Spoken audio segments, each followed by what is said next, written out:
ارشاد فرمائیں کہ ہماری مارکیٹوں میں ایسا بھی ہوتا ہے کہ بعض اوقات پرانی چیزیں نئی کر مطلب بیچی جاتی ہیں، بالخصوص ایسی چیز جن پر پینٹ ہوتا ہے یا پالش ہوتی ہے، جیسے فرنیچر جو ہے، تو جو گاہک آتے ہیں عموماً ان کو وہ اس چیز کی مطلب پہچان نہیں ہوتی کہ نئی یہ پرانی ہے، لیکن وہ پرانی اس کو پتہ ہوتی ہے اور وہ اس کو نئی کہہ کر بیچ دیتا ہے،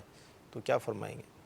دیکھیے کسی چیز کا اندر عیب کا پایا جانا، اب اگر کوئی شخص کسی عیب دار چیز کو بیچ رہا ہے صحیح تو اس کا عیب واضح کر دینا جو ہے وہ ضروری ہے۔ صحیح نبی کریم صلی اللہ علیہ وسلم جو ہے وہ ایک مرتبہ ایک غلے کی ڈھیری کے پاس سے گزرے جو کوئی شخص بیچ رہا تھا، تو جب اس کے اندر ہاتھ ڈالا آپ نے تو وہ اندر سے گیلی تھی، ٹھیک اوپر سے سوکھی تھی، تو آپ نے اس چیز سے منع فرمایا کہ اس کے عیب کو ظاہر کر دو۔ تو عیب والی چیز بیچ رہے ہیں تو اس کے عیب کو ظاہر کر کے بیچا جائے۔ صحیح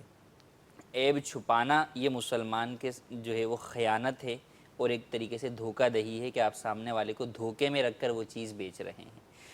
اولاً تو اگر اس طریقے سے کسی نے بیچا جان بوجھ کر تو وہ صحیح گناہگار تو ہوا دھوکے کی وجہ سے، دوسرا بعد میں شریعت مطہرہ جو ہے وہ خریدار کو اس بات کے اختیار دیتی ہے کہ اس عیب کی وجہ سے وہ اس چیز کو واپس کر سکتا ہے، صحیح چاہے خریدتے وقت جو ہے وہ یہ بات ہوئی ہو یا نہ ہوئی ہو کہ میں واپس لوں گا یا نہیں لوں گا۔ صحیح بعض اوقات لوگ جو ہے وہ لکھ دیتے ہیں کہ بھئی ہم واپس جو ہے وہ نہیں لیں گے، تو اس سے یہ نہیں ہے کہ واپس نہیں لیں گے۔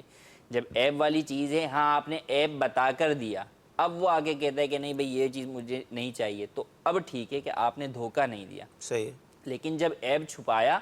تو اب وہ چیز واپسی کرنے کا اختیار اسے ہے کہ وہ پوری چیز آپ کو واپس کر دے اور اپنی رقم پوری واپس لے لے۔ اب کسی چیز کا پرانا ہونا یہ واضح طور پر عیب ہے۔ عیب وہ ہوتا ہے کہ مارکیٹ کے اندر اس چیز کی وجہ سے اس چیز کی قیمت جو ہے وہ ڈاؤن ہو جائے، ڈاؤن ہو جاتا تاجروں کی نظر کے اندر اس کی قیمت کم ہو، تو لازمی سی بات ہے ہر بندہ یہ بات جانتا ہے کہ پرانی چیز کی قیمت جو ہے وہ تاجروں کی نظر میں کم ہوتی ہے صحیح نئے کے مقابلے کے اندر، بھلے چاہے وہ 2 دن جو ہے وہ پرانی ہو چاہے زیادہ دن صحیح پرانی ہو، ہر چیز کے اعتبار سے مختلف ہوتا ہے۔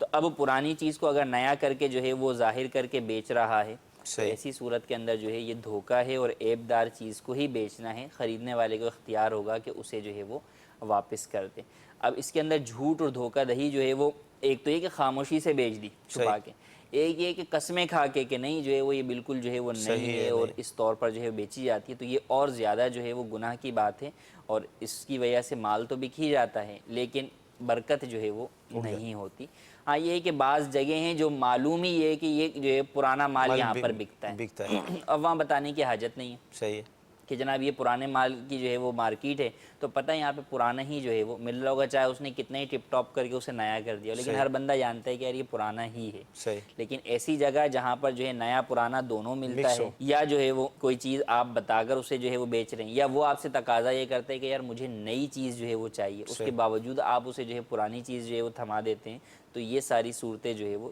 دھوکے کی ہیں اور ایک مسلمان کی شان نہیں کہ وہ دھوکہ دے، کہ حدیث میں فرمایا کہ جس نے دھوکہ دیا وہ ہم میں سے نہیں، نہیں۔ پرانی چیز کو نئی کہہ کر بیچنا یہ دھوکہ ہے اور دھوکہ دینے والا ہم میں سے نہیں۔ اللہ تعالیٰ محفوظ